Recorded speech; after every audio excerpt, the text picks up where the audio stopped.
UN 영어뉴스 Palestinians under attack as settler violence surges in the West Bank.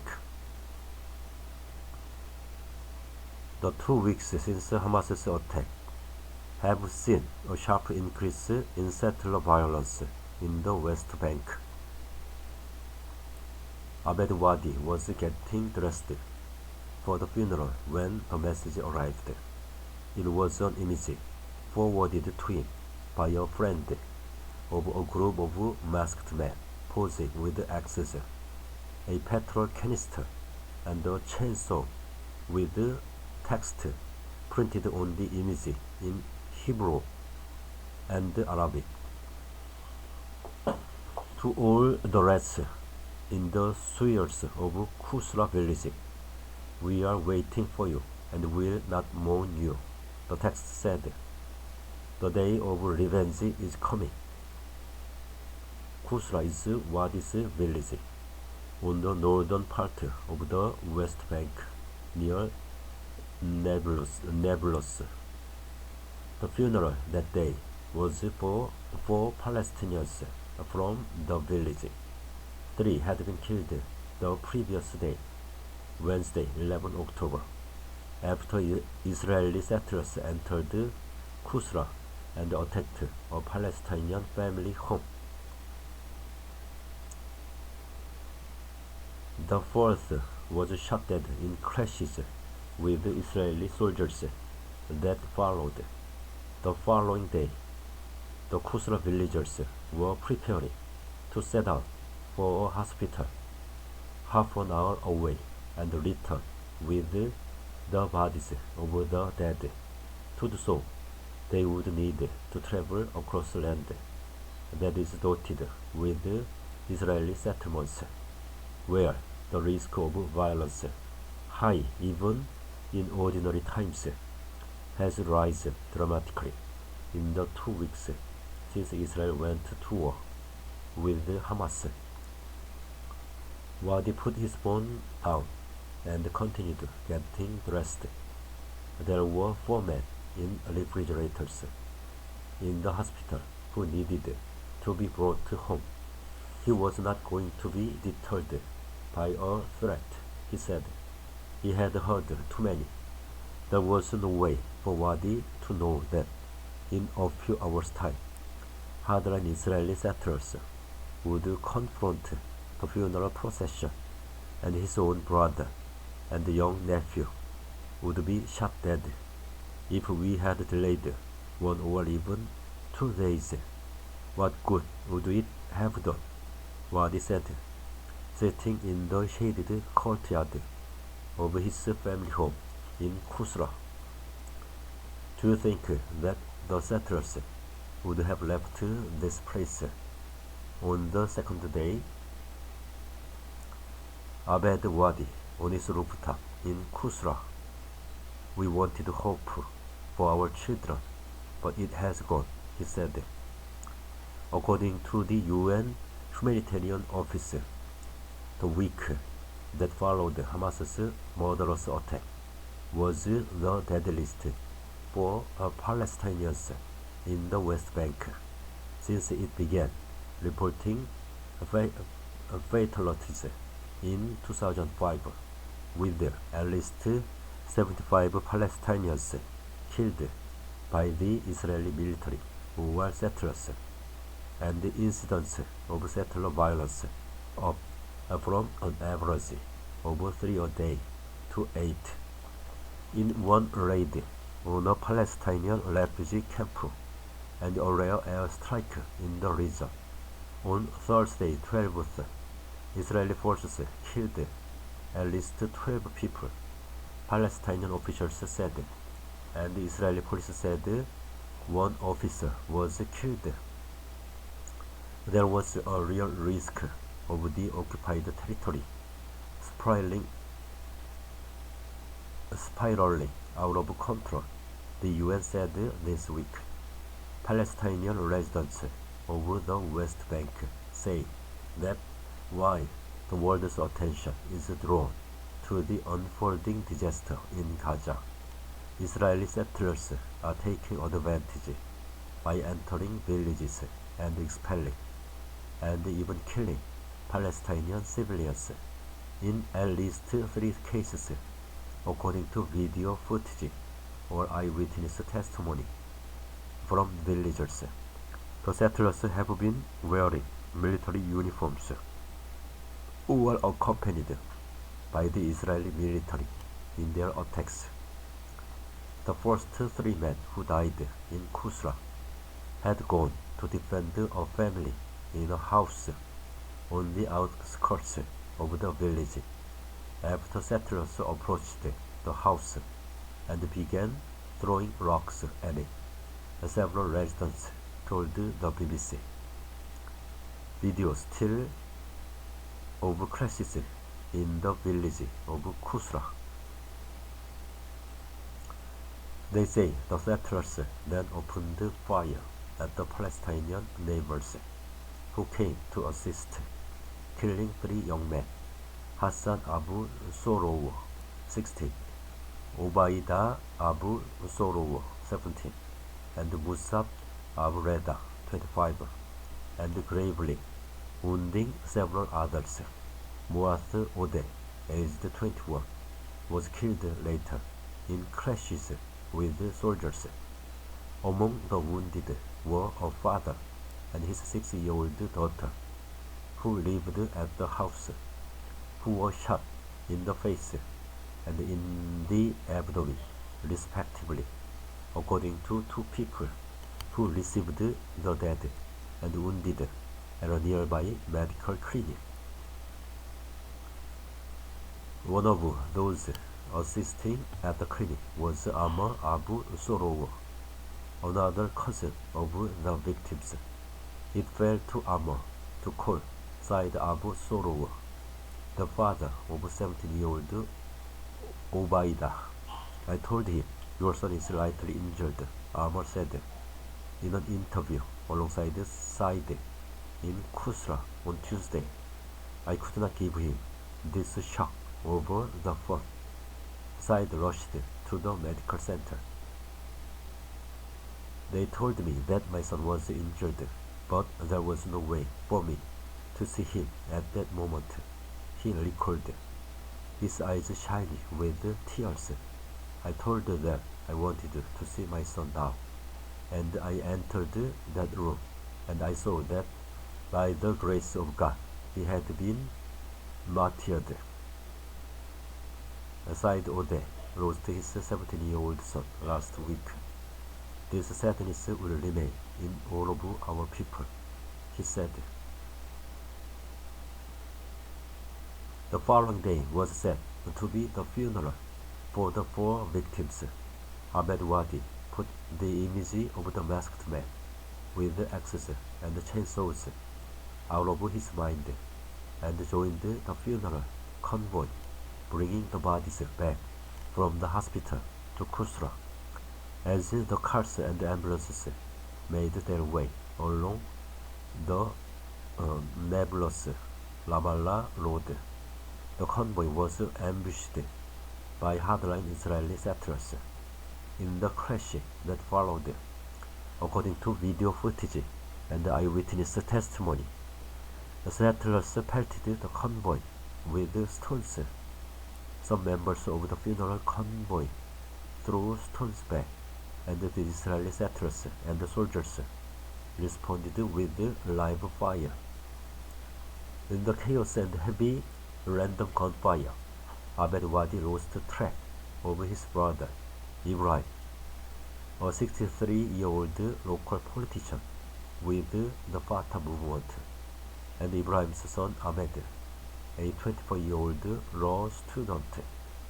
Video footage of part of the confrontation appears to show Ahmed and others running away from the gunfire before Ahmed is cut down by bullets on the road.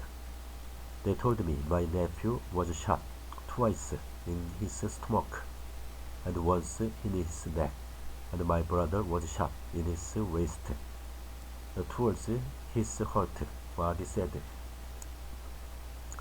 "There were no weapons in our funeral convoy, he said.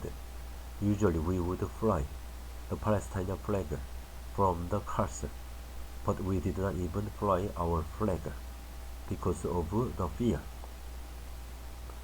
A Palestinian said, "We will stay here as long as there are thyme and olives." On a war where Moaz Odeh was killed, residents in Kusra told the BBC this week that fear had permitted the village. Last weekend was the beginning of olive season in the area, but residents who depend on the harvest for their income said they would not go to the groves on the outskirts of the village for fear of settlers shooting. There had already been a significant increase in violence by Israeli settlers this year, even before the Hamas attack, according to UN data, with more than 100 incidents reported each month and about 400 people driven from their land between January and August.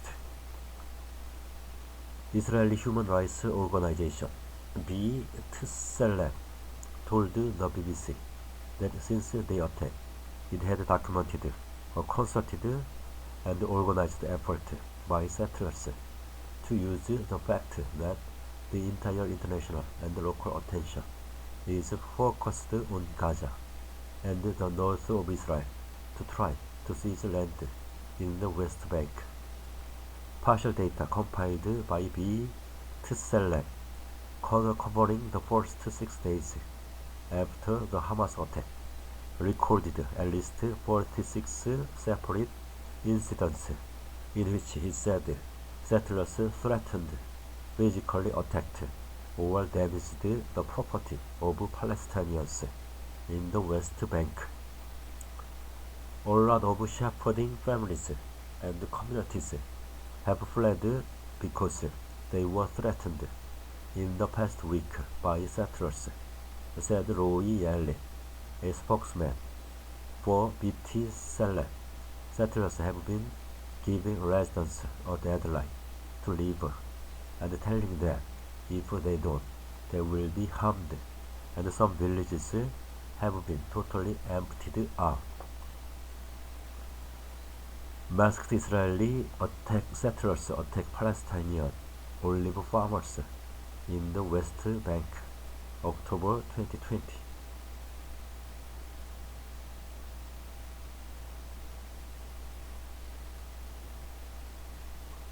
One of those villages was Wadi al-Sikh near Ramallah, previously home to a Palestinian Bedouin community of about 200.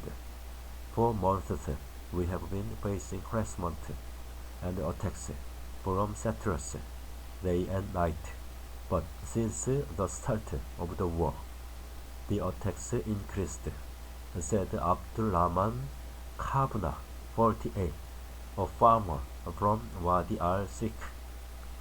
On 9 October, a group of approximately 60 settlers, many dressed in military uniforms, attacked the community.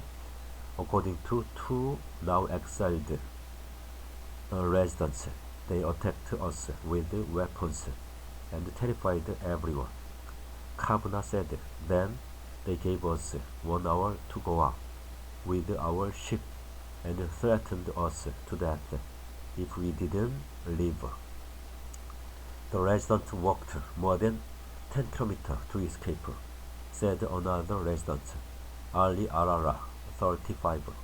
The settlers stole everything from our homes, he said. My daughter was terrified. They beat us and left us with nothing.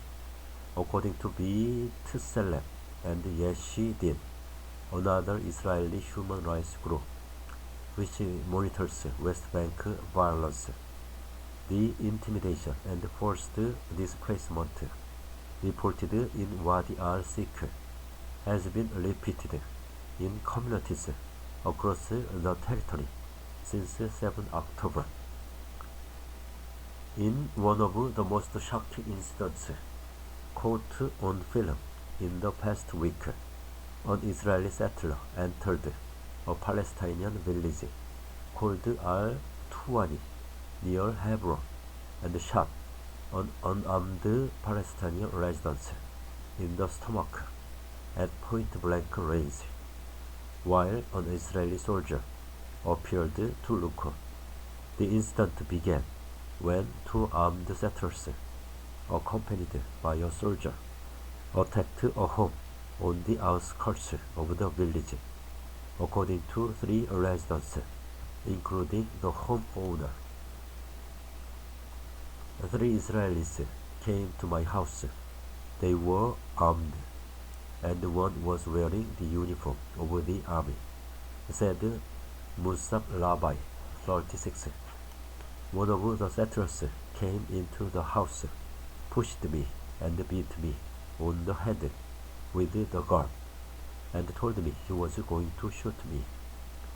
Neighbors responded to Rabbi's shouts for help.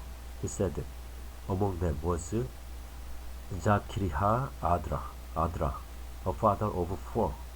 Video footage filmed by Adra's cousin Bazel shows the settler who allegedly beat Rabbi and the Israeli soldier standing a short distance away from the group of Palestinian neighbors. The armed settler then suddenly approaches Adra, strikes him with his rifle, and shoots him in the stomach from just a few feet away. Throughout the encounter, Adra appears to be holding his arms by his sides in a non-threatening manner.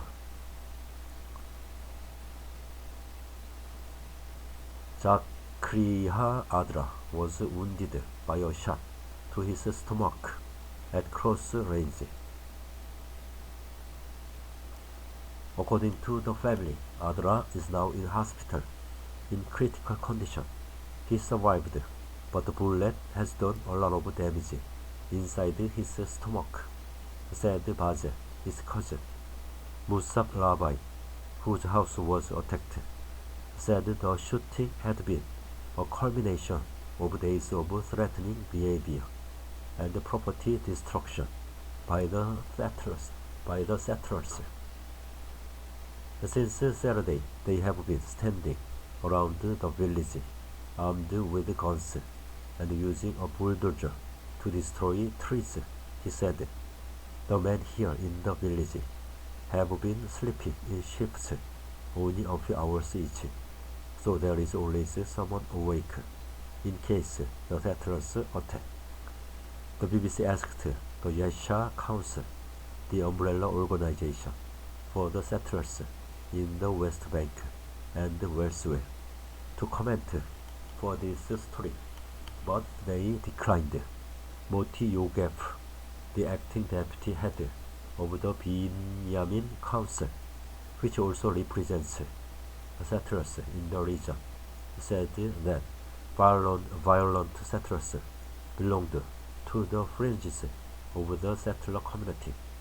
If they do exist, they should be dealt with like any other criminal, he said. The Israeli military and the Israeli police force did not respond to multiple requests for comment.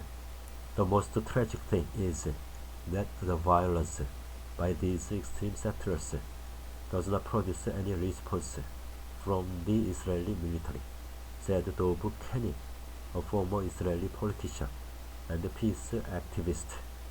And the violence has its own purpose, to get rid of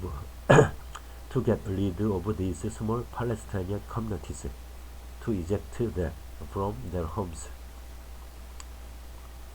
Abedi Wadi at home with his cousin Abdel Wadi, center, and nephew